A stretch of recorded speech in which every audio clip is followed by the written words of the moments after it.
Shall we go ahead and get started? Certainly. Heidi, would you like to lead us in the pledge? No, not really. How about mine? Okay. We stand for the pledge. I Pledge allegiance to the flag of the United States of America and to the republic for which it stands, one nation, under God, indivisible, with liberty and justice for all. Thank you. And shall we go ahead and do introductions? Okay, would you like to start?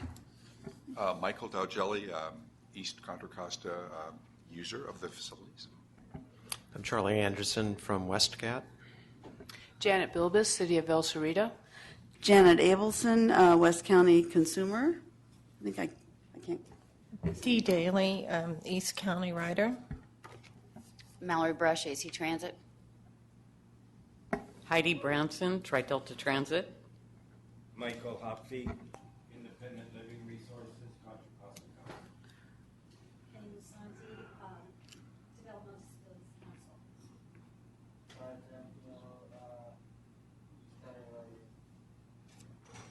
Peter Engel, CCTA staff. Irene Ortega, CCTA staff. The audience? My name is Rhonda James, and I'm Executive Director of the Contra Costa Crisis Center. Thank you.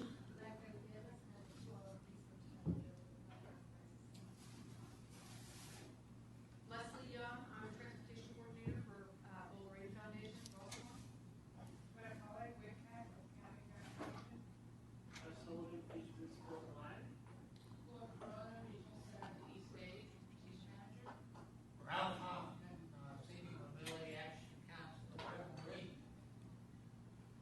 Okay, and coming back up here, last but not least. Debbie Toth with Central County, and Sam is running a little late, but he's on his way. Okay, thank you. Okay, with that, we'll go on to public comments on items that are not on the agenda. If you want to speak on an item on the agenda, you can do so at that time. Are there any members of the public who'd like to speak on items not on the agenda? There's no slips. I don't know if there are any slips, but want to indicate? I guess not. I have a couple items to mention. Okay. First, I want to welcome from Independent Living Resource, Michael Hopfe has committed to come to the meetings. We've had trouble getting people from your agency here, so I'm glad you're here. And also got an email from Earl Ormanson that he's having to resign from the PCC to take care of his wife. So we are looking for the Area Agency on Aging to recommend somebody else from their organization. So far recommended is Mary Bruns, who runs she's the chair of the Senior Mobility Action Committee or Council, and she also runs the Loma Linda Spirit Van, but she would come representing Area Agency on Aging. So just wanted to bring up those two things. Okay, thank you. Any others? Speakers? Okay, not seeing any. The next item on the agenda is the minutes of January 27th. Move approval. Okay, there's a motion. I didn't catch who made the motion.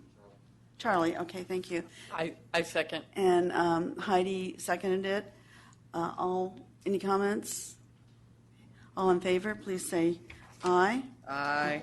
Opposition and abstentions. I think I was absent. Yes. Okay, so I will abstain. Motion carries with one abstention by Abelson. The next item on the agenda is a presentation on Contra Costa 211.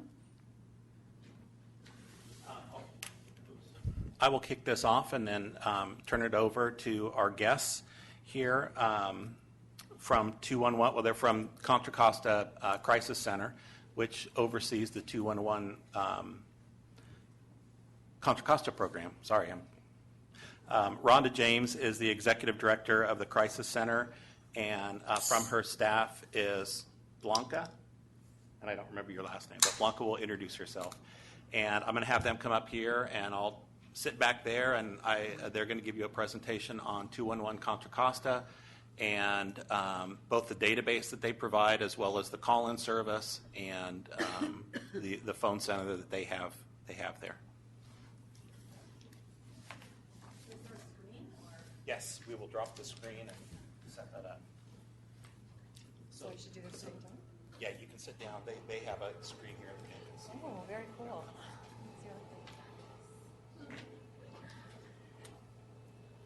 Very nice.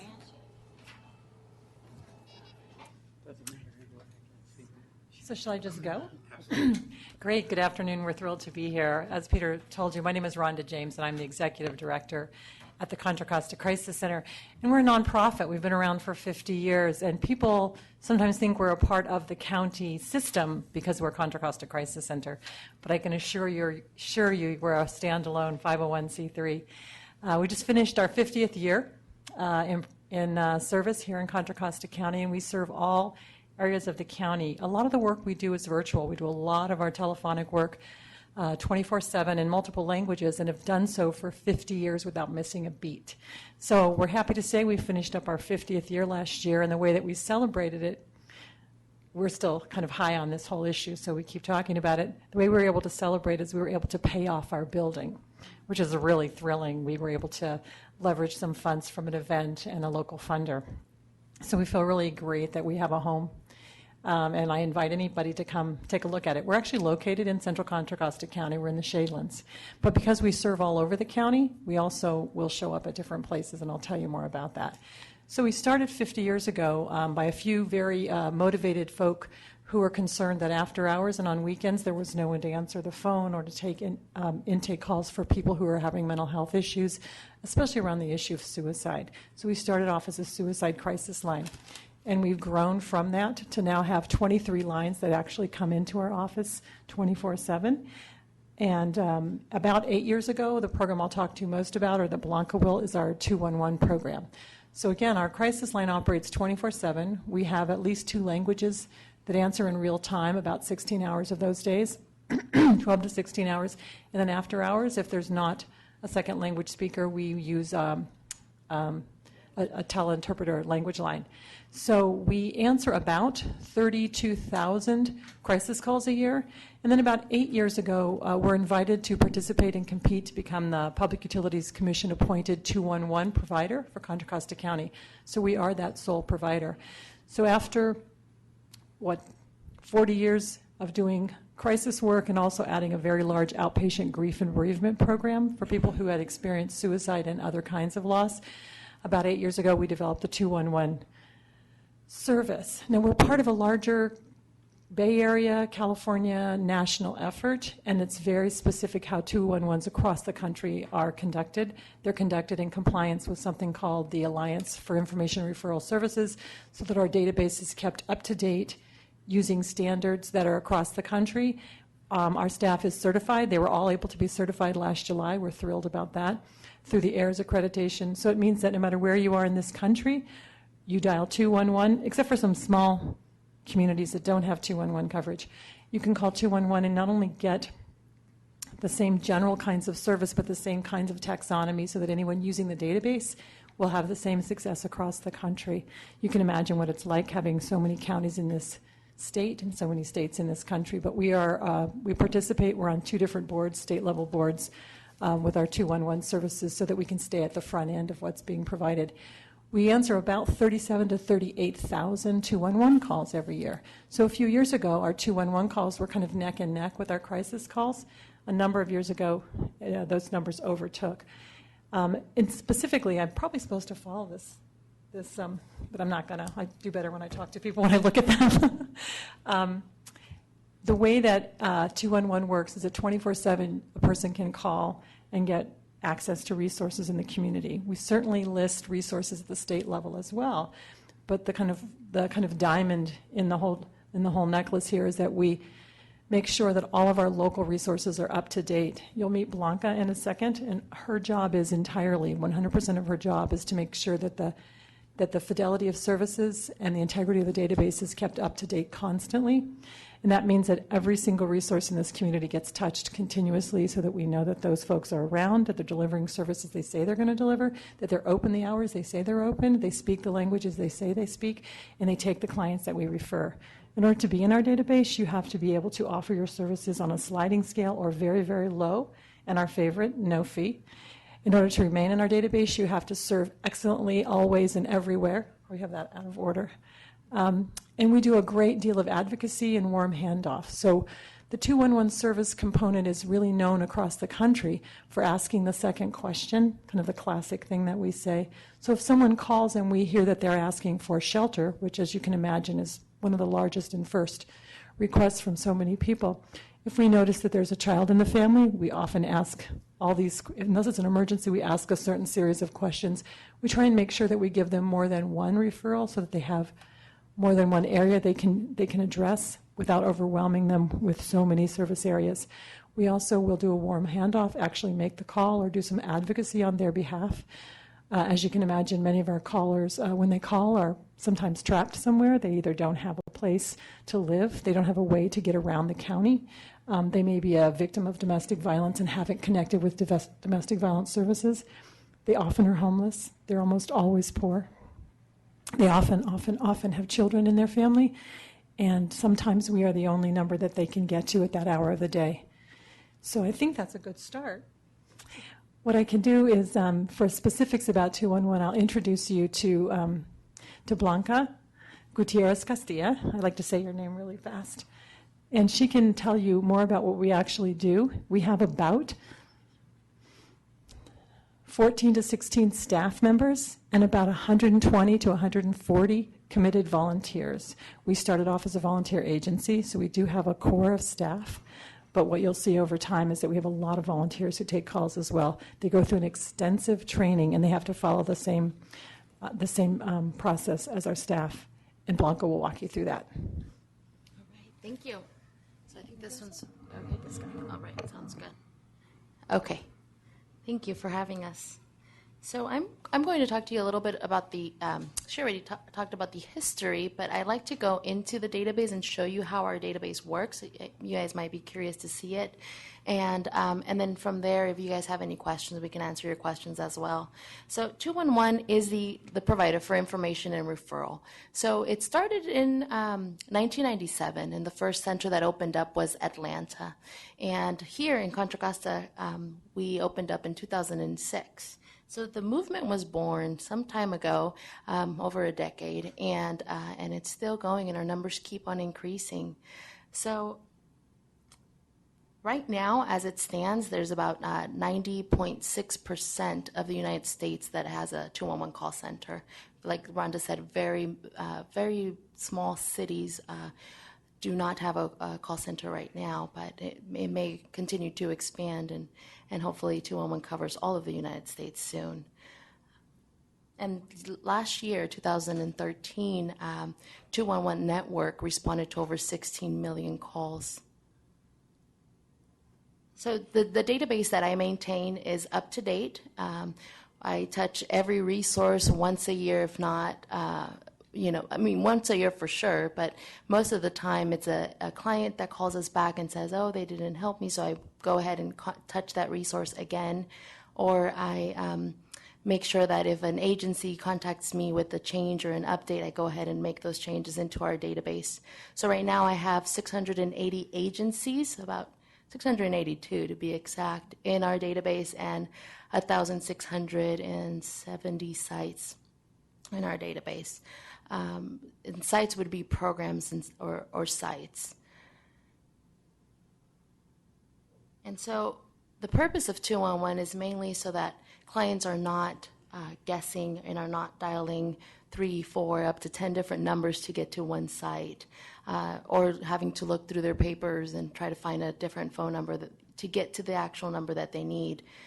We have highly trained specialists who utilize taxonomy, and taxonomy is the way that we index our resources. And throughout the nation, we index our resources in the same way, so that way, if in the event of a disaster, or in the event that we would need to share our databases, we're able to do so because we go through the same Alliance of Information and Referral Standards. So a good example, and if you guys would like, I can open this up in our Iris, and that's the software that we utilize to maintain our database. But what's really nice about 211 is that we're able to pre-screen clients. So we pre-screen clients for food stamps. We also assist them to get into the Employment and Human Services programs, for example, Medi-Cal. We give them referrals to food pantries. We also refer clients to free tax preparation sites in Contra Costa County. So that's right now we're getting a lot of calls for tax preparation.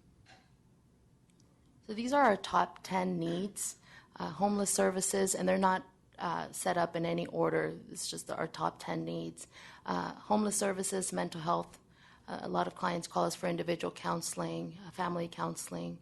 A lot of clients call us for food, and that's where we engage callers and screen them for food stamps and make sure that we refer them to WIC, which is also the program for children 0 to 5.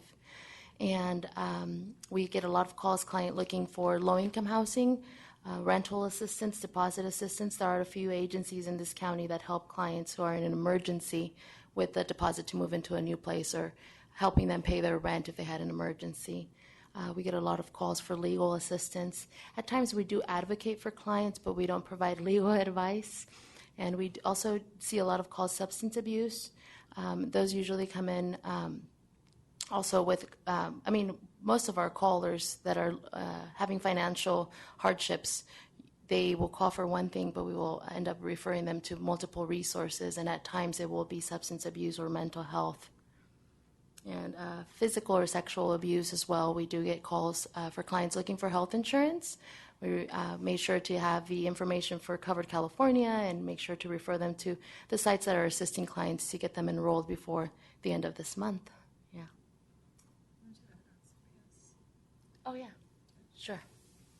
I think it's just important and interesting to know that we're also the after-hours provider for response services for CPS and APS, Child Protective Services and Adult Protective Services. We don't go on that call, but we actually connect the social worker or the on-call worker to the person calling in. So that's what we've been doing for decades for this county. The other thing that we have added to our service is about a year and a half ago. We're one of 6 overflow call centers for the National Veterans Administration. So we receive 1/6 of all the overflow calls around the country. It's on a rotation, a round-robin system. So when the VA is overwhelmed, and that's often, as we know from what we read in the news or experience ourselves, those calls start rolling around the country, and we're one of 6, and we're able to procure that particular contract through a competitive process. And that's been a very interesting learning experience for us. And so while that comes into the crisis kind of side of our call center, it's really interesting that we've seen the natural connection, because what we have to do sometimes if we're getting a suicidal veteran from Wyoming, we figure out how to get a hold of 211 in his local area code. So we're able to make that connection both through our crisis work and through our familiarity with 211. I just think it's a really interesting and helpful connection. Thank you. So I have 2 examples of how 211 is very important in the counties. Immediate aftermath of the devastation of 9/11, 211 was operating in Connecticut, and people knew to dial 211. However, in New York, which didn't have the 211 set up, more than 400 separate hotlines were utilized, and so that led to a lot of confusion and frustration. So it's getting the word out, informing clients and the community of the 211 capacity, and making sure that that clients call 211 when there is a disaster, so that way we assist instead of having the 911 being overwhelmed. Those non-emergent calls should come to 211. So we are able to refer clients to shelter in place if there is a disaster. We get the information from the OES, yes, thank you. When there is a health advisory, if there's going to be something going out in the news, and we'd have to inform the clients. Clients will begin to call us. If there was a gas leak, clients will call 211 and ask us about that. So we're always up to date on that information, make sure to relate that information to clients. So what makes us unique is that as a 211 specialist, we're not an operating system. It's not like you ask for what you're looking for and that's the only thing you get, and hopefully you said it correctly, or otherwise you'll be referred to something else. It's a life specialist that will listen attentively, that will engage the caller, that will evaluate what the caller's needs are. And because we are also trained to answer the crisis line, the suicide lines, we also complete a risk assessment and verify if there may be any thoughts of suicide. Then we make sure to assess the caller as well. We pay close attention to detail. If the client has already tried different resources, we make sure not to refer them to those same resources. If we hear from the conversation, like Rhonda said, if there's children in the background, we make sure to ask them if they know about the different programs that assist families with kids. So having a live representative on the phone to be able to listen in, to tune into the feelings, tune into the tone of voice, makes a huge difference. So I want to go into our database and show you what our slides look like. Let me just go on to our software. Ooh, I think I need to connect to the network. That makes sense. Let's see. She's doing that. I'll just tap dance a little bit. One of the things I'm especially proud of is the commitment to follow-up calls and checking on our work. So everything is logged into IRIS, our database. So we can literally know, and we keep track of luckily our technology allows us to keep track of every single thing that happens, every referral that's given, how long someone's on the phone, what's called an abandonment rate, which means after so many calls, people will hang up. We're happy to say we have a less than 1% actually abandonment rate at this point, which means we get to the phone pretty quickly. So we're able to really monitor not only the quantity of the calls, but the quality and the consistency of our calls. It also helps us back up how our the actual referrals are landing. So we actually call people up later and say, how'd that go for you? Did you have something? You had indicated that your call takers had just recently been certified. Who is the certifying agency? It's the Alliance of Information Referral Services. So there's a California and there's also a national. So everyone who comes on has to go through an extensive training, and then we try annually to make sure that people have that option. We happen to have a whole lot of folk who needed to take it last summer, and they all sat and they all got through that exam the first time, which makes us very happy. Our full-timers, our volunteers are not certified. We just don't have the capacity to keep 120 to 140 people certified.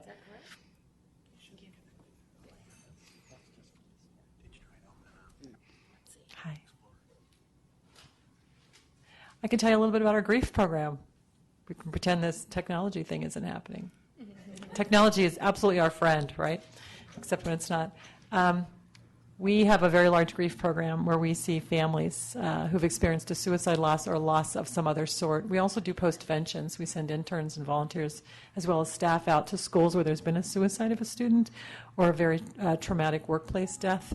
We've had a number of those this year. We sent a team out for a day and a half to really do some education and prevent that secondary response. We know that with young people especially, when there's a suicide, there's often a number of other suicides that occur. We were called out recently in one community and ended up by the end of the second day having assisted, sadly, in 5150 or placing in psychiatric emergency 2 additional youth who, by being at the school, we were able to figure out had their own thoughts and active activities of self-harm and suicide. So that's another area that we are able to really cover. That's one of the areas we also are able to go out in person, because sometimes a lot of what we do is virtual or it's on the line. And we've been around doing that work for about 40 years. We do about 10 groups. We have a group in Antioch. We have 2 groups in West County, including one in Spanish. And we have 7 groups here in Central County working with people who are in bereavement and loss. I'm running out of things to tap dance about. I'll open up my Word document. Okay. Mallory? Oh. When did I start? About 1.5 years ago. Before that, I was the executive director for Community Violence Solutions, which is the sexual assault services in this county. So that might be why I may seem out of place. We have Mallory from AC Transit. I did not see transportation resources. Oftentimes, if you have a medical need or a child for daycare, So do you list transportation resources? Absolutely, and that's part of what Blanca's going to show you. It's not our top 10. That's why you just didn't see it in the bulleted area. One of the things we're finding, it's been interesting in the last 5 years, where even 6, 8 years ago, there were folks who couldn't call in because they didn't have a phone. And what we're finding is even when people are homeless or really or moving around, kind of couch surfing or having to depend on friends and family, they often have a phone, almost always have a phone, and they almost always have a smartphone. So we're finding that that's actually been a boon to us because we can push services out to them. And we can actually send the link, and they can actually, wherever they are, connect right then. Are you ready? This is our database. Thank you. Okay, I'm going to pull this. All right, so this is our database. Let me go back up so I can show you what our database looks online. And this is available to anyone via the internet. So our website is 211database.org. Our software providers it's Bowman system. That's why it comes up as Bowman, but that's what our website is, 211database.org. And if you scroll down here, you can see that we have the different resource guides. I just want to open one up for you and let you see one. We maintain these resource guides, and this is just basically a resource guide, easy access with a lot of phone numbers, and it's we have the East County Resource Guide, Central County, West County Resource Guide, Help in Hard Times, Parenting, LGBTQI. We also have the Human Trafficking and Reentry Resource Guide. They're in English and Spanish. I'll open one up for you so that you can see. You may have already seen this one out in the community.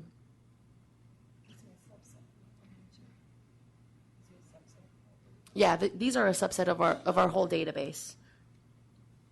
So that's what it is. I'm about to load up the March 2014 updated resource guides because we update them quarterly.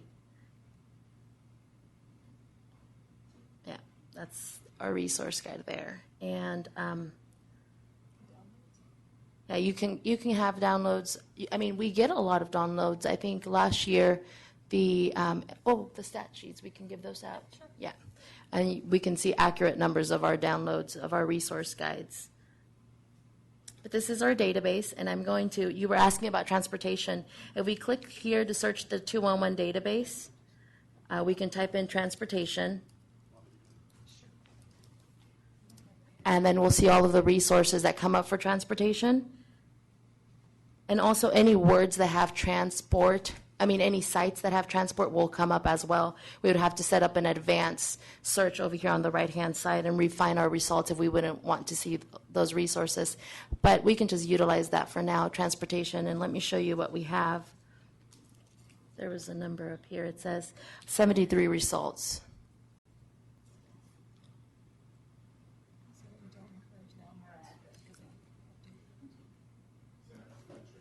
So we encourage clients to call 211 instead of downloading the information from the internet. I upload our database into the website twice a month, but in between the 2 times that I upload into the website, it may be that I did updates because I'm doing updates every day, and so we encourage clients to call 211 to get the accurate information, but sometimes we do refer them over to the website if they have to print out or they're looking for over 3 or 4 resources and they want to get all of that information written out, so then they'll go in and print out that information. Matt Mallory, AC Transit. How are you all funded? I knew you were going to let me answer that one. Of course. We're at about $1.4 million right now, and we have a variety of funding sources like most 501c3s. We have a large donor base, and we have some public contracts, a number of foundations, and individual donor support, but all of our services are free. So we're probably, I would say we're about 40% of our funding is to support 211. A major funder is First Five. We do a lot of support for families with children under 6 years. We have a United Way grant. We have Kaiser grant, kind of the usual suspects. And we have an MHSA, a Mental Health Services Act, contract with the county to do the overnight and all the services for mental health. Michael, a consumer from East County. Do you have facilities to provide someone with transportation funding, for example? Somebody just moved into the area. they're completely homeless, they would call you and say, I need services like this. Would transportation, in other words, like a bus pass or a Clipper card or something, be something that would be among that? No. The sad answer is that we don't have funding to provide transportation. Until this last year, until this current fiscal year, we had FEMA funding to provide for vouchers at the amazingly large rate of $5,000 flat a year. So we were very, very studious about how we decided how to distribute those, but we don't have transportation dollars. Do you want to add anything? Yeah, sure. We do have agencies, though, that do provide transportation, bus vouchers or bus tickets. There are shelters, the library, some libraries also provide that assistance. We have a church conference in the city of Concord that provides financial assistance, and sometimes they can utilize that towards transportation, depending on their situation. So there are a few agencies. There's not very many agencies that provide transportation. We have advocated at some, depending on the type of case, but if we're able to assist a client to get into a shelter, and this is just an example, there was a client that was calling a client victim of domestic violence, and we were assisting them to get into a shelter. We briefly advocated for this client because this client was not able to call out from her home. So once we've made sure that this person was going to have a place at a shelter, but she didn't have any transportation, then we called a few transportation agencies to see if they'd be able to assist. And I got a call. I don't remember, it's been a few years, but the agency said, well, tell them to go to the bus driver and ask for one free bus ride, and sometimes they'll do it. And I was like, no way, that's not going to happen. Well, we told the client to try that, and she did. She did get to the shelter. So at times it depends by the type of calls that we get, and a little bit of advocacy on our end might assist the client, but we don't have very many agencies that provide financial assistance for transportation. To add to that, 211 is really not, what we're about is pulling together the services that are around. We're not about supplanting or replacing, but just staying on top of what is available and advocating for more of those to be available based on the needs. So really 100% of what Blanca does is to make sure that we are keeping the pressure on for funding the needs that we're hearing from our clients, and also making sure that when our clients do need help that we get them to those services and that they're actually working. There are so few with transportation, unfortunately. Just to follow up on that, is that I understood that. I just was trying to see if you'd be able to hook them up with, and you did explain that very well, that there are some agencies that can help with that. So.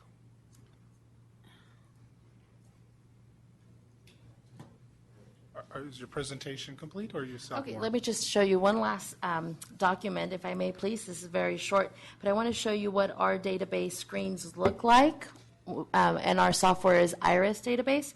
So this is, let me make it smaller. I think it's a little too big. Can you see that there? Is that okay? Okay, so this is the site, and I used this one for an example, Employment and Human Services Office here in Pleasant Hill. So we're in this tab. This is the information of this site. And this is where we have the phone. This is what our call specialists see when they refer a client.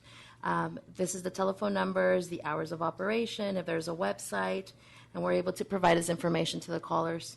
If this place is handicap accessible, we make sure to have that in our database as well.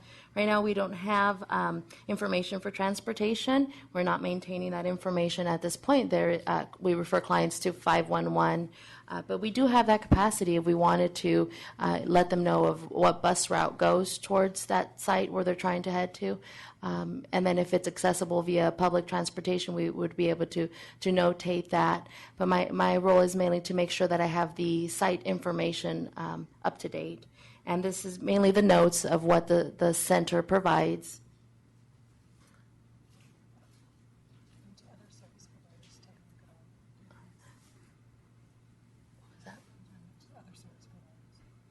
Yeah, so we do have other service providers that go into our online database and check out our resources, and we also have granted access. Well, we have a contract with the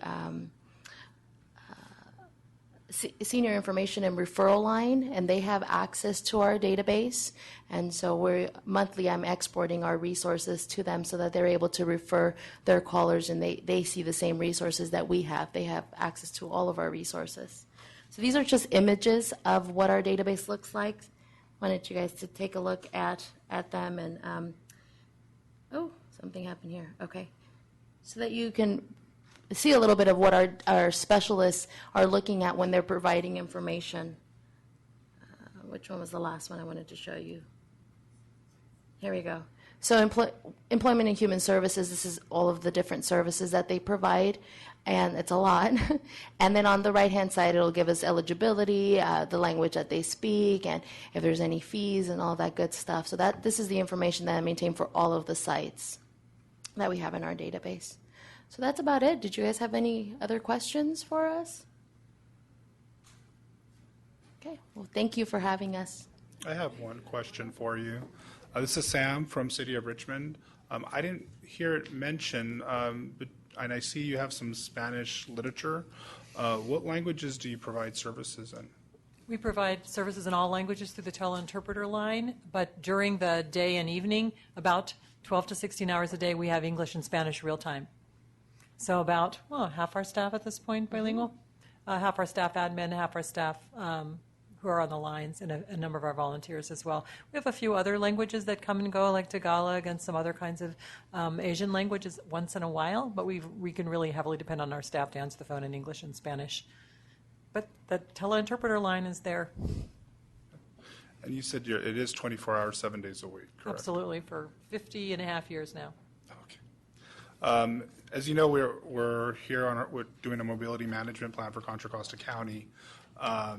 And one of the elements of a mobility management plan is to provide information and referral. I mean, there's other elements in how you can increase that for folks, but I feel that, we haven't had a formal agreement with CCTA or any of our other agencies to work more hand in hand in, providing transportation information, what's happening in our region. Would you be open to, working more with us transit providers and helping the 211? I'm not an expert on website, but maybe I'm not saying that it's a bad website, but I'm just saying, looking for ways in which we can improve upon what you've already built on instead of, me trying to replicate something just for West County. So that's a question, I think. Well, our answer is almost always starting with yes. Anything that improves the quality of lives of the residents of this county, especially those who don't have a lot of resources, we're happy to participate in either changing what we're doing slightly as long as we stay within our standards, but we would welcome the conversation from you and others. All right, thank you. Any other questions or comments from Debbie, Regional Services of Northern California? Rehabilitation. But we don't even do rehabilitation, so it's all right. The old name. That's not true. Occasionally we do. Mostly we do maintenance therapies. But so I think one of the things that when we initially started talking about 211 in the context of mobility management was that you have people answering phones, you have access to information. Could you also have, as you were talking about, if somebody calls and they're looking for food, in the process of your conversation, you find that they also need shelter and transportation and are being abused, or any number of things, right?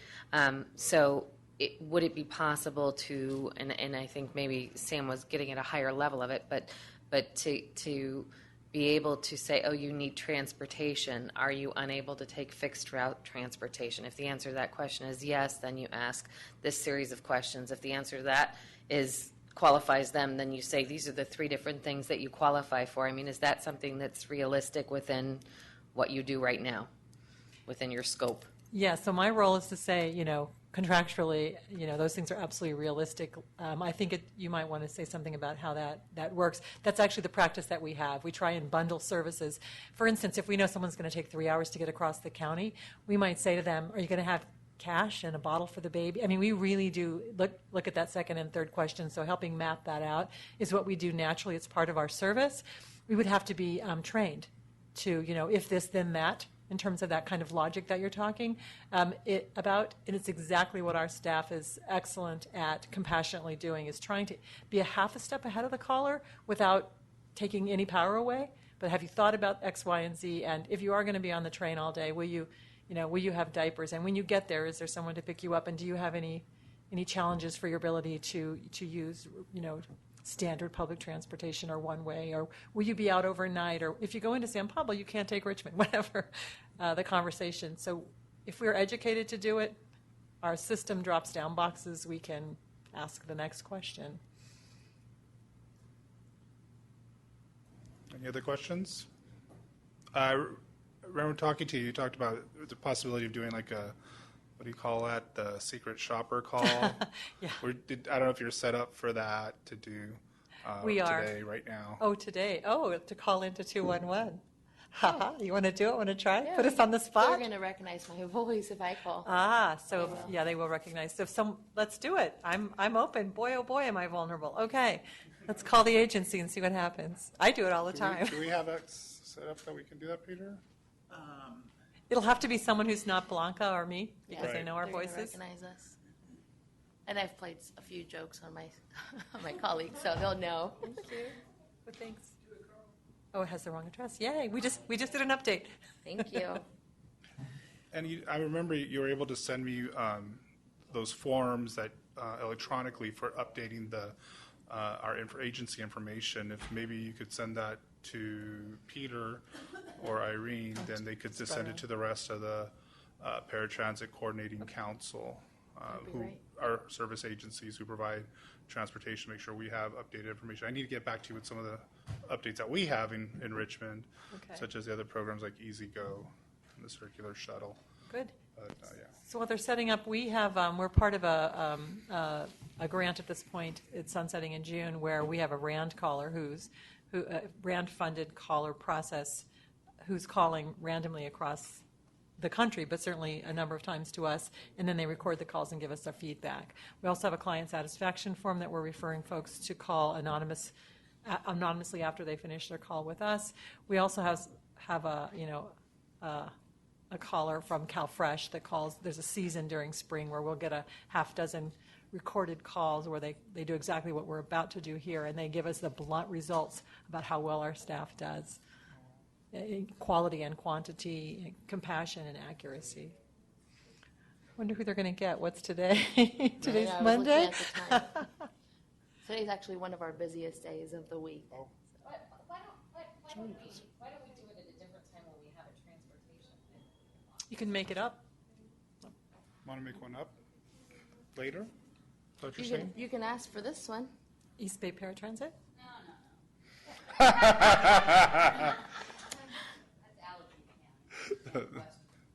You don't forget about us.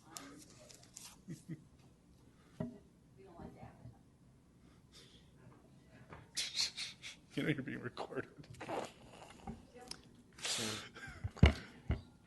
Charlie Westcat? Hi, since we're waiting, I wanted to ask you, just in terms of resources, how prepared you are to deal with the details of a call as opposed to a referral to a program, for example. So somebody calls up and says, I need to get to John Muir Medical Center, and I'm at this location. Do you say, call County Connection, here are the providers, or are you in a position, and can your staff kind of deal with the complexities of the trip? So presents a particular need, or they're in they use a mobility device, or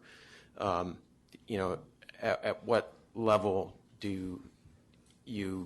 does something get too detailed for you in a kind of a general staff handling a lot of things to handle? Do you want to take that? Yeah, sure. So when somebody calls, perfect example, I want to get to this place and I'm located at this place.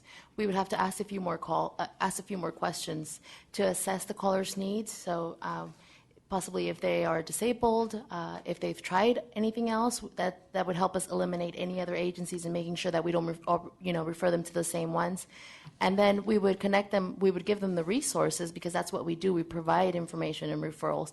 We would give them the resources to assist them to get connected and to get to where they're at. For example, if they're a senior and they're trying to get somewhere here in Walnut Creek, there's an agency, Caring Hands, and they provide free transportation. to seniors or those that are disabled. So we would probably first ask and assess the caller and then be able to refer them to different agencies. Now, we do have a map in our iris, those screenshots that I showed you. We do have access to click on that map, and it'll tell us if we want to open up the site, it'll tell us what the cross streets are. If we wanted to go to that, to eventually refer them and tell them, okay, go down this street, you're going to have to take this, or does that make sense? We do have that capability to do so. At this point, we're not a 511 provider. We don't give them bus route information. We don't have that in our database. That doesn't mean that we wouldn't be able to do that. That would be, in our conversations. Yeah, further conversations. Does that answer your question? Yeah, sure. We have a limited capacity to get granular and analytic unless we were to work with a partner to develop those skills in that capacity. Michael Daugelli again. Just had a question. I noticed we have a couple of actual providers here, and you had made a comment about suggesting at some point, well, maybe a driver will let you have a free ride. Is that since AC Transit and WestCat and Tri-Delta was here, but if that's a realistic possibility, do you mind if I ask that question here? It's fine to. Just to it see happened, what- so it's true. So. Well, I don't know how to advertise it, but. I'll speak for WestCat. Actually, we instruct our drivers to do exactly that. So if somebody presents and needs a ride, they are offered a free ride and told, I'll get you next time. I've seen it happen on AC Transit, and I've done it on BART. I was at Kaiser Hospital as an inpatient, and they basically kicked me out at midnight, and I had no way home because of the wheelchair thing. And I was I was pretty frantic. I couldn't believe Kaiser was so, not into figuring out how we'd get home. So I went over to the BART station, and I told them what happened, and they let me ride. And I've seen AC Transit do it too. I think it all depends by case, and I think if they see a healthy adult standing there that most likely can probably walk, or it seems like they're not going through any critical emergency, then they may most likely say, no, unfortunately I won't be able to. But if you see someone trying to run away from an abuser or has children, or for example in your case, then it may, it all depends by case and situation.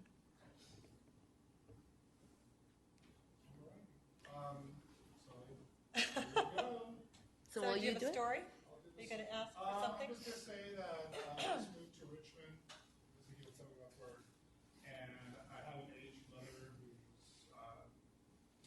70, but I work during the day, so does my wife, and so we just need to figure out how to get her some services during the day and transport her around to the things that she needs.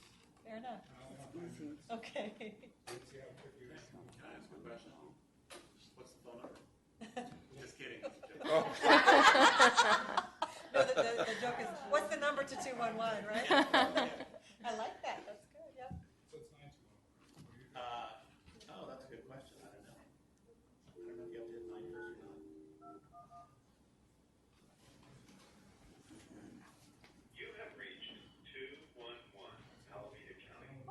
If this is an emergency, please hang up and Yeah, that's not us. That's not us. For English.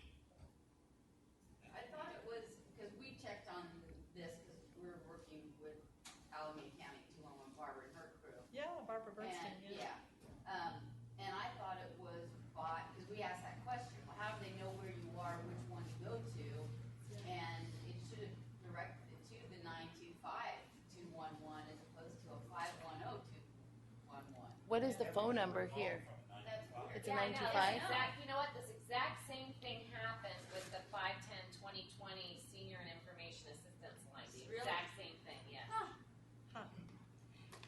So is there a way to try it again, or is it just?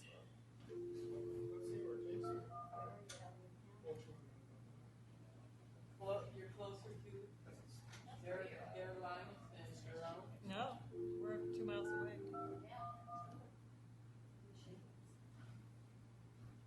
You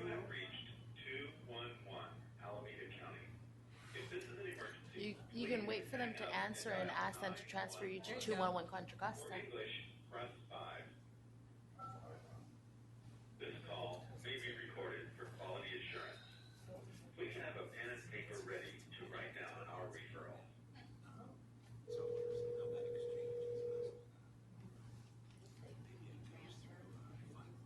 Yeah, they can transfer. Or they'll give us the number if they We don't. apologize for the delay.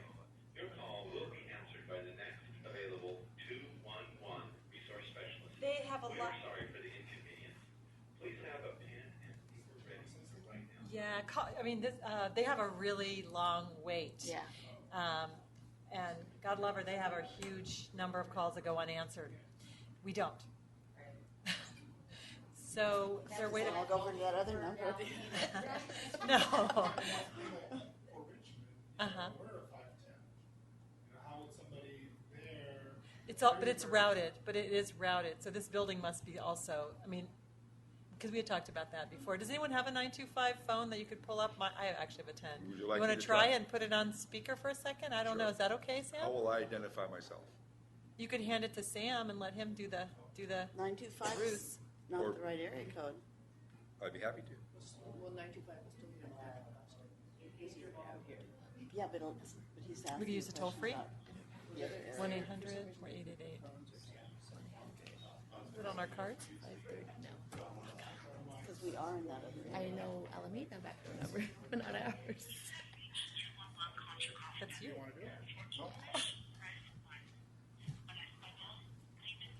Oh, English is one. Can't hear it.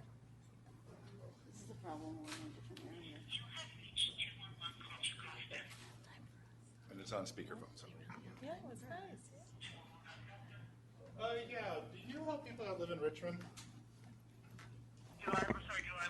Do you help folks who live in Richmond? Sure. Depends on what it is. Yeah, we just moved to Richmond, and I need to get some services for my mom.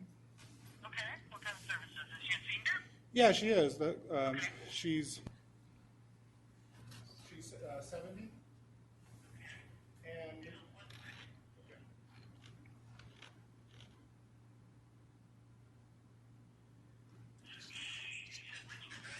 yeah. Would that be 94801? Yes, actually, that's correct. Yes. And what race is your mother? Oh, is that important? Well, some of the programs in our computer are gauged towards different races. It doesn't make a difference. Oh, okay. Well, she's Hispanic, and her primary language is Spanish, though she does understand English. So what's your first name? Her first name is Rebecca. Okay. So what can I help Rebecca find today? Well, my mom needs to. I'm trying to find a place to have her during the day because me and my wife work, and looking for like. Sorry? Does she have like an Alzheimer's or? No. But she doesn't. She uses a wheelchair, so she can't go around like easily. So that's one of the issues that she has, and she's not Alzheimer's, but she does have some other medical issues. Okay.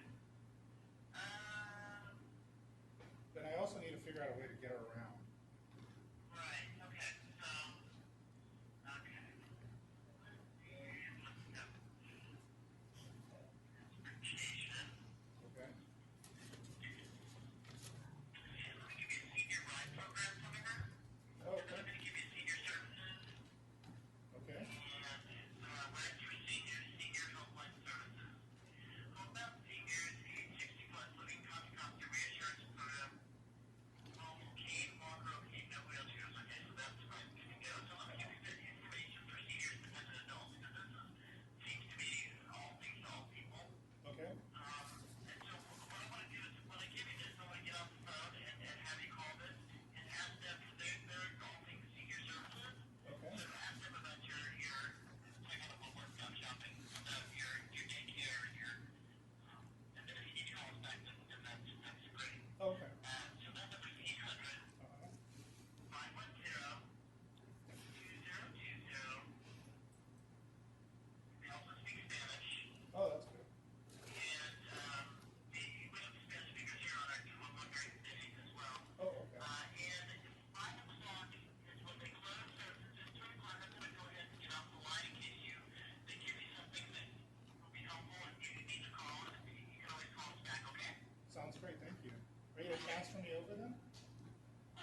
transfer me over? I can't now. Let me, I didn't, so you said the number was 800-510-2020? yeah, that's the number. I can do that for you. Let me just.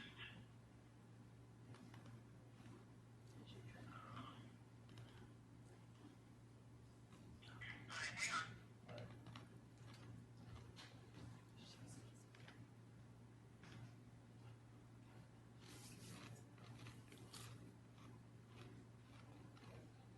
All right, once you start waiting, I'm going to back out, okay? And if they hang up, then hang up. If we hang up accidentally, then it's not the number anyway. All right, thank you. There you go. Thank you so much, appreciate it. Hang on, just hit me first. If this is an emergency, please hang up and dial 911. Para español, oprima el número 1. For English, please remain on the line. Yeah, you can hang up now. All right, thank you. No, I think she disconnected. She trans. They sent you to the second. The red button. Kill it. It's the red button. I've been hitting it 5 times. Or just close it. What? You know what was Where did really it weird, send Sam? you? I just forgot. I'm a 510. My cell phone kept my old number, and it got the Contra Costa. Wow. Isn't that bizarre? Different providers. I don't know, or the phone, Interesting. yeah. Well, parts of Contra Costa are 510, so it's supposed to be like ZipMap.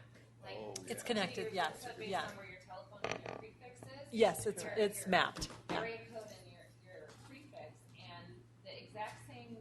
I mean, you can talk the ones they just transferred him to, the 800 510 2020 had the exact same problem when they came up with that number. That calls were going to Alameda. That's funny.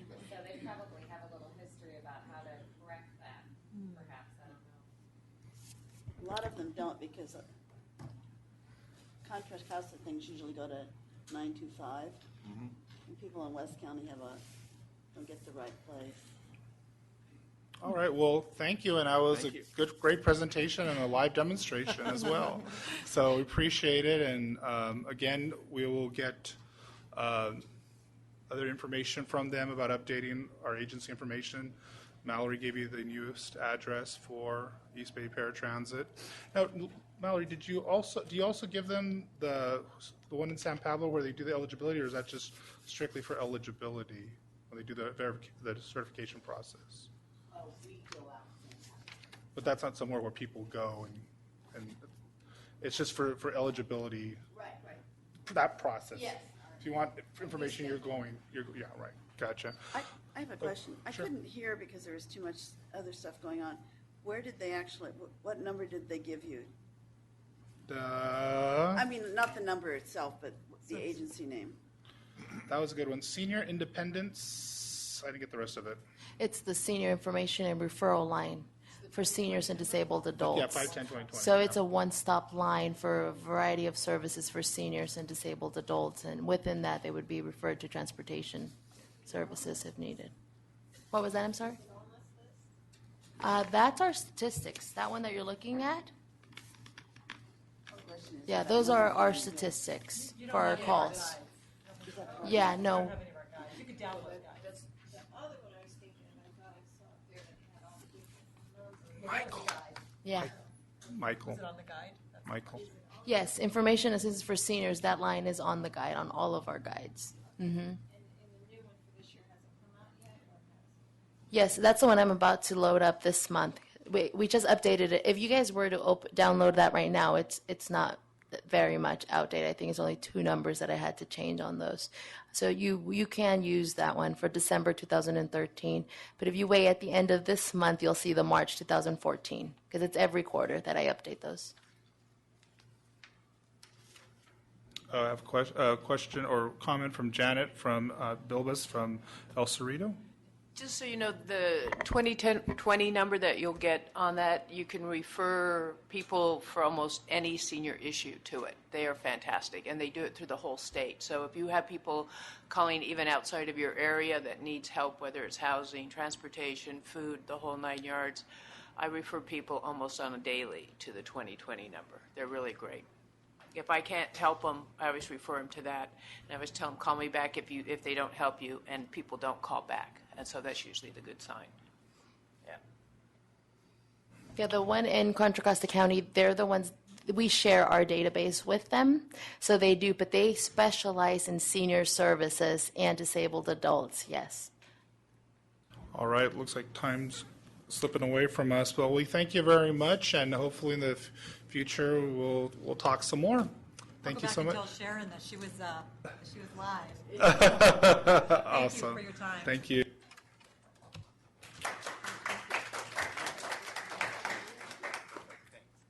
All right, well, we'll continue with the agenda. Now on to item 6, update on Contra Costa County-wide mobility management plan. There's an attachment, and this is an informational item.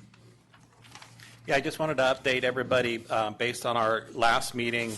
Our board had directed us to go to the RTPCs and get comments and information from all the, our regional transportation planning committees. So far, we've been to all of the TACs, and we've been to 3 of the committees. We still have to go to West County to the WIC-TAC board meeting, and we're scheduled to be on their agenda the end of this month. March 28th is their meeting. So at that point, then we will put together comments and potentially, if we can come to some conclusions, maybe an idea of where we think from a staff level it should go, and then we will bring that to the PCC for recommendation to the authority from the PCC. So that's a quick update. Just wanted to let everybody know where we're at in the process. Any questions? I just have one question. Will also the New Freedom Grant funding that CCTA applied for, will we be able to have discussion on that? Yes. No reason not to. Mm-hmm. Okay. Just so we can get an update on what's at the staff level being proposed to do with that New Freedom Grant. So, because it's being suggested to not go for its original intent. So I think it'd be great for the PCC at least to discuss that at the next meeting. So our next meeting for PCC is what date? It's the 3rd Monday in May. May 19th. And then when's the CCTA board that they're going to approve the? It'll either be, it'll probably be June.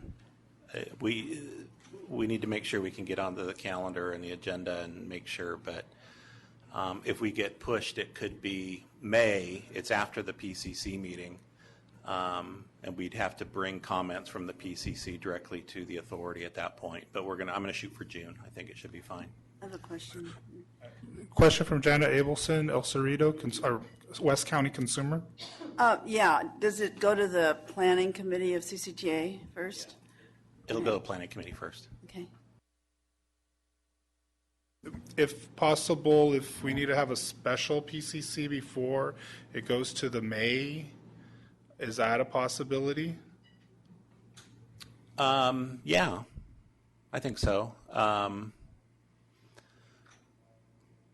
Maybe we would do one, because May can get busy too, because we approve the Measure J allocations to the operators. So maybe we'd hold it 3rd Monday in April. Okay. I mean, in case, it doesn't go to, it's going to go in May instead of June. All right, thank you. Oops, I'm sorry. Go on. When is the next PCC meeting? May I'm 19th. trying to my calendar. The next scheduled meeting is it May 19th? I can look. Okay, yeah. It's May May? 19th. May 19th.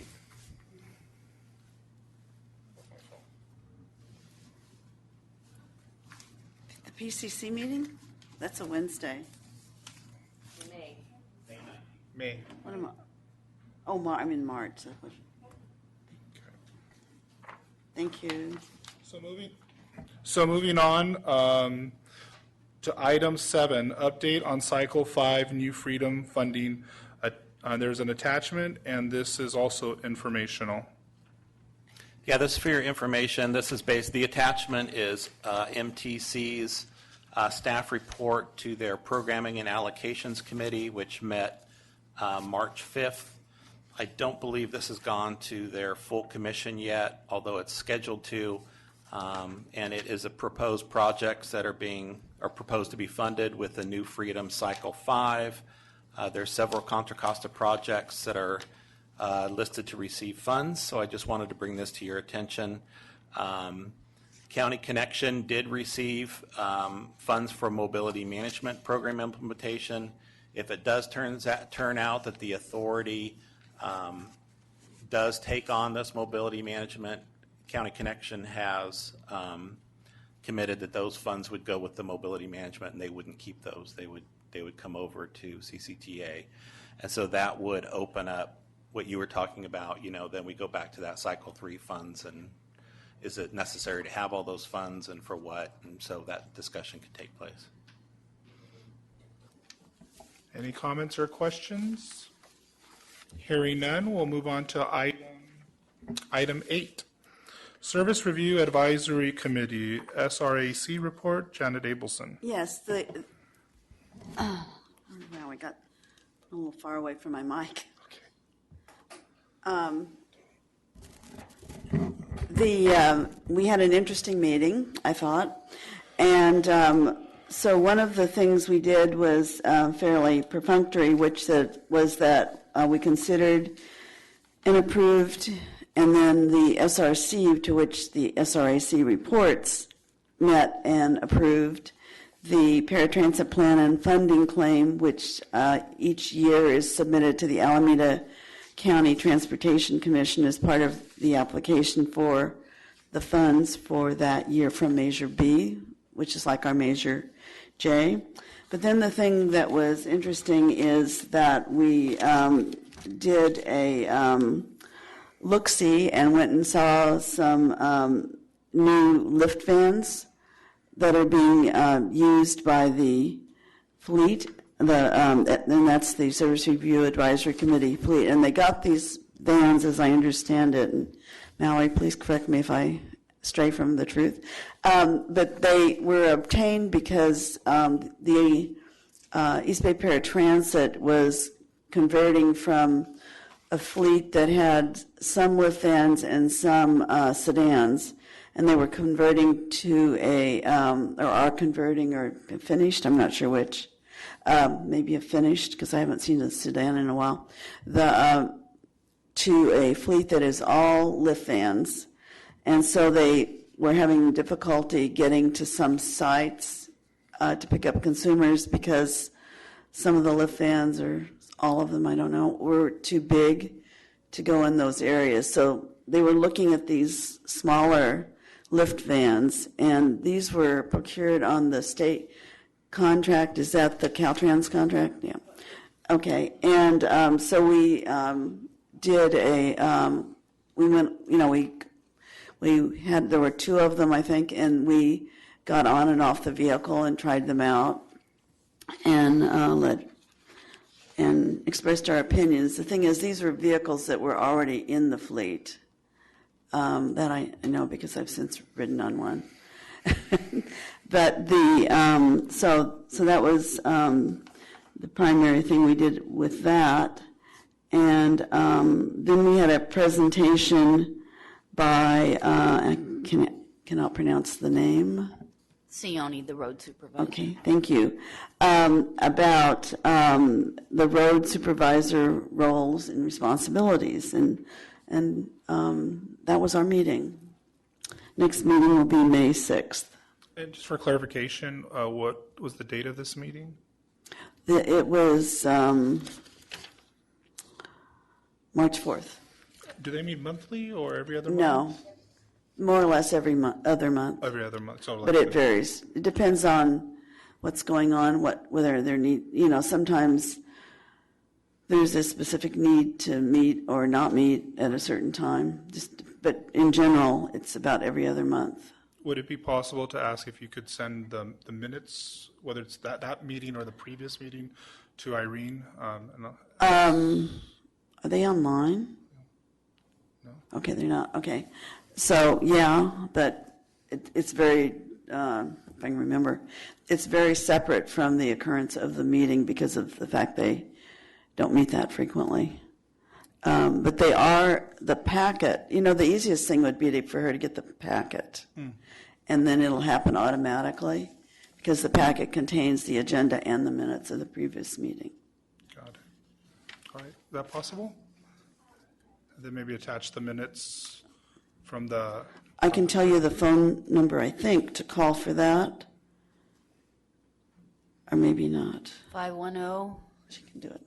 893-5949. That's Mary Rowland. She's our paratransit coordinator's office.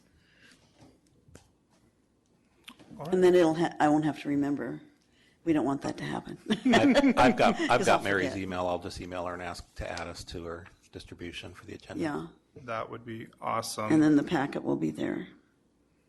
And it will be current. It might even be, let's see, they're approved the meeting, they don't get released until they're approved. And I'm not sure if they actually get released then or it'd be in the next one. I don't really know. They have to get approved first, which would be 2 months later. But anyway, so it was interesting. That was it. Thank you, Janet. Appreciate that. Next item is item 9, Bay Area Partnership Accessibility Committee, BayPAC report, me and Sam Casa, City of Richmond, and this is informational. Well, one of the nice announcements to make is that Mallory is now the chair of this committee. And that happened, I think, what was it, in February. I think you are now the chair. And the minutes, what I've done just to condense this and make it easier is I've sent the minutes from December 13th, February 10th, 2014, to Irene, and she'll just attach it to our packets for the next meeting. But if there's anything that you'd like to mention, Mallory, anything that's happening at the BayPAC meeting that PCC should be aware of that could affect their consumers or users? Oh, just wanted to. So that was no. And, but there, what was I going to say? So that will be with you all with the next agenda packet. I just figure that way it's not me trying to go through the minutes, and so that way you all have it with you already. But again, it's about getting the information out to the PCC so you all know what's happening with the different committees that some of us go to. And that was one of the things we've talked about is how the PCC can be more engaged and involved in knowing what's happening in the Bay Area with other committees that we serve on. So the next one is the item 10, Senior Mobility Action Council report. That's me again, and that one's informational. And the Senior Mobility Action Council is a group of staff under, I can never remember how to say it correctly, the Contra Costa Area Agency on Aging, something like that. And so basically, it's a lot of us providers with a focus on providing mobility options for seniors, and knowing now that we're in the process of getting a mobility management plan for Contra Costa County, the Senior Mobility Action Council wants to be more involved in making sure that seniors' needs are met in this mobility action plan, to also with trying to reduce barriers and come up with strategies. So they're working on still the mission statement. We're mulling through that one, and we should have something soon enough. And again, the minutes that you will get at the next, when we get your packet, will be the minutes of November 25th, January 27th, and the minutes for February 24th. So you'll be able to go through those and see what's happening at Contra Costa level regarding senior issues. And we encourage the Senior Mobility Action Council, we encourage other agencies, if you're interested in coming to the council and getting involved. Residents also come to these meetings. So there's several senior advocates that come. So just to get more of a perspective of what it is that the Senior Action Council does. Okay. Now we're going to go on to funding opportunities. Sam?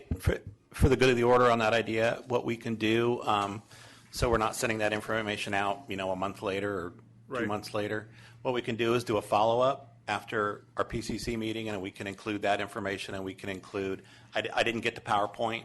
But if okay, they're willing gotcha. to, if they're willing to give us the PowerPoint, then Right. we can package all that up and email it out to everybody, within the next week, and then you have it, and it's more relevant. Debbie has a question or a funny face she's giving me.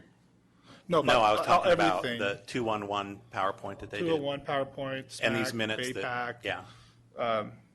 SRAC, if you It's talk not to, available that quickly. but past minutes.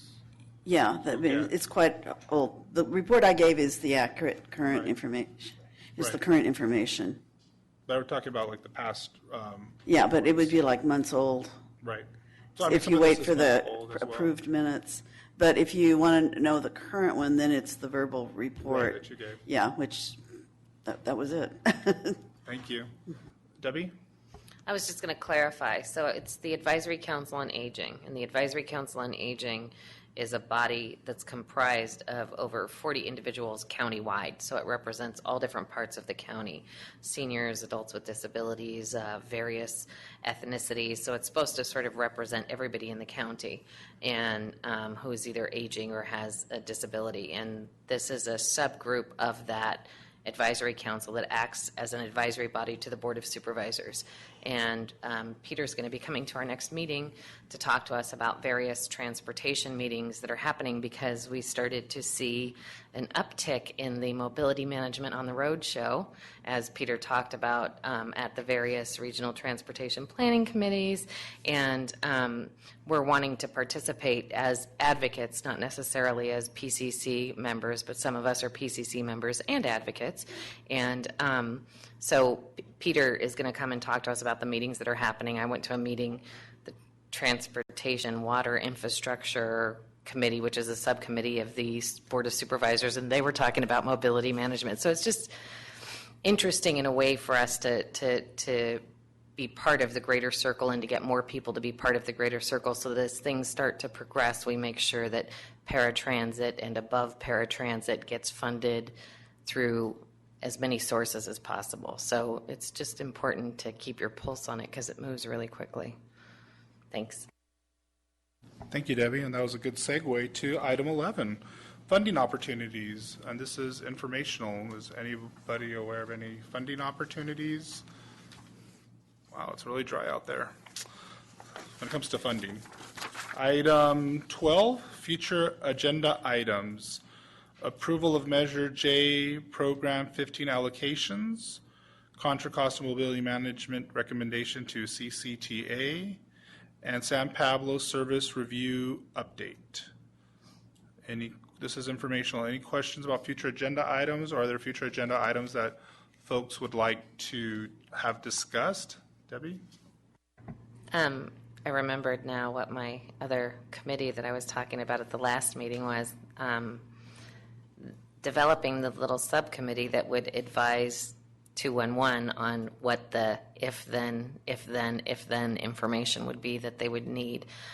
We would need a subcommittee that included the transit providers as well as inviting in some other people who aren't on the PCC to help develop that. I think it needs to be a pretty large group to ensure that we have all the information that they need. And that might be informed by getting that exhaustive list of transportation services in Contra Costa that has yet to surface. I don't know if you know what the progress is on that, but I think maybe once that exists or is shared, then we would know who would need to be on this committee. Thanks. Thank you, Debbie. Does Carl want to say something? No? Okay, just wanted to check. All right, is there any other agenda items that folks would like to have on the next PCC? It's going to be a busy agenda, so if you do have one, I'm not saying you shouldn't, just contact myself or Peter. All right, 13, news to share and adjournment of PCC. News to share? No. Oh, Peter, when are we going? you're off. You're off. Peter, when will we be getting the form for the Measure J program allocation? It'll be the end of March or first few days of April. Okay. So I've got, I just talked to our finance manager. We get, so how we do it here is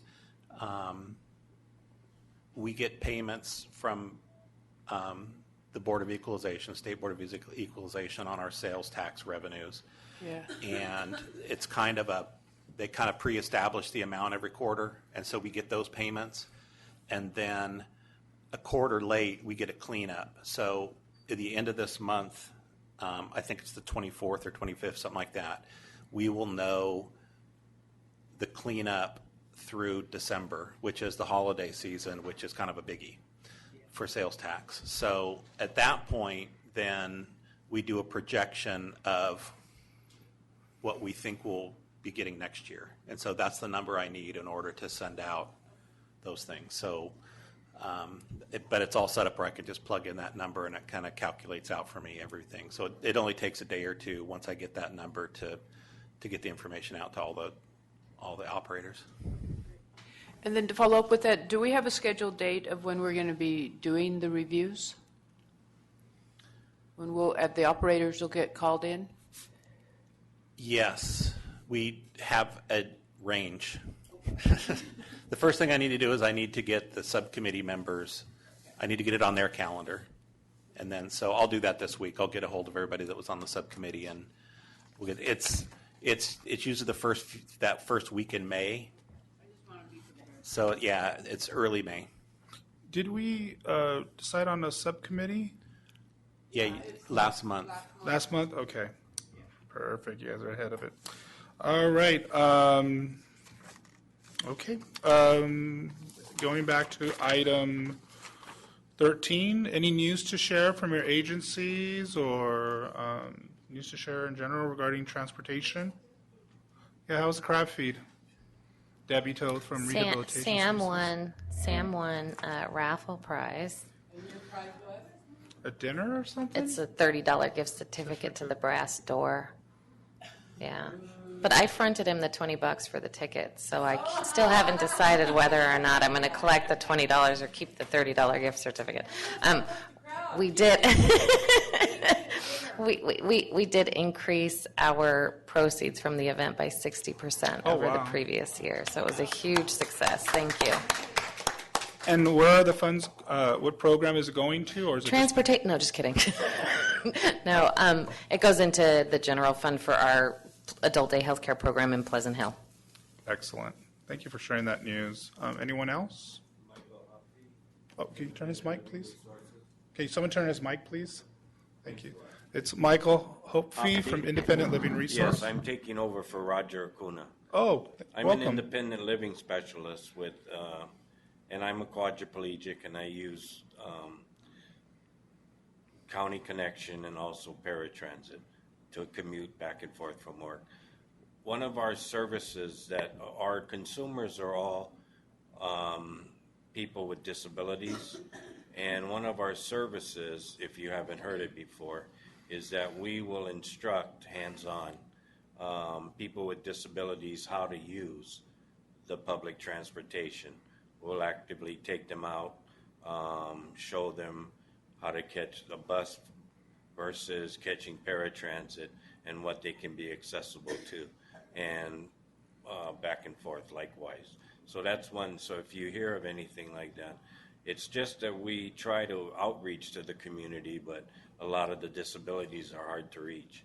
So if anybody would come across any, feel free to call us if they need that hands-on type of assistance. And you're located in Central County? We're located in Concord at 1850 Gateway Boulevard. I have some cards I brought here. Okay. 1850, which is Willow Pass and Gateway in Concord. We're located in Antioch and also in Fairfield. Okay.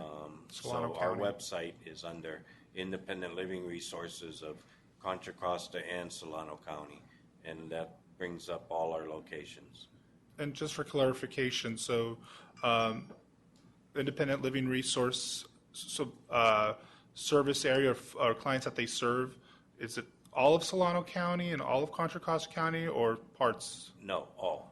All of it. So All you'll. of Contra Costa and Solano County. Oh, great. So someone in West County could be able to use your services as well. They do all the time.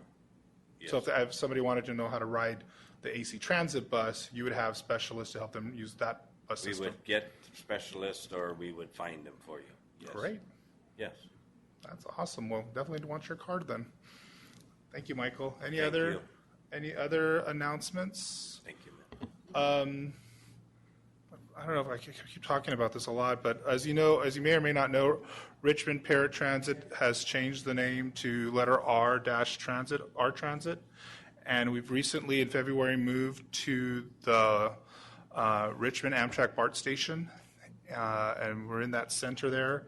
It's designed was designed originally as a train station, but we're working on making it more as a transit center, mobility type management center where we provide information referrals. But we're still in phase one, trying to get ourselves situated there. So I just want to let you know we're going to be having a grand opening sometime in April. We're looking towards the last Friday in April, and once I get that information, I will send that out to everyone here in the PCC who is interested. And that's it for me. All right, well, is there a motion to adjourn the PCC meeting? Debbie, second? Penny, all in favor, say aye. Anybody opposed? No abstentions? It's unanimous. We are now adjourned at 3:35.